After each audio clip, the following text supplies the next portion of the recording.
Ito ang tamang diskarte sa paglagay ng ating transmission gear dito sa kanyang bearing.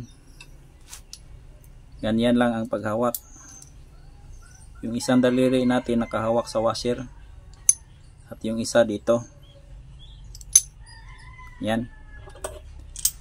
Yung transmission main shaft, ganyan siya, kabit natin. At itong fork dapat nakalagay dito sa kanyang gear dog. Ganyan. Ganyan siya.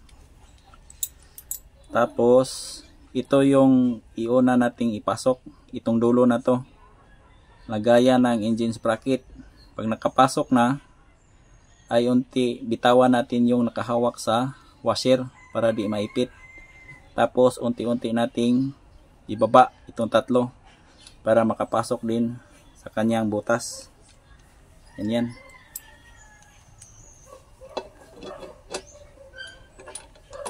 Pasok na. Pasok na. Tapos bitawan. Yan. Yan. Yan lang. Mabilisang paraan. At yan, goods na yan. Yan. Pangsyon na. Port gear. Ganyan ang itsura pag port gear. Nakalock yung dito. Yan. At goods na to. Okay.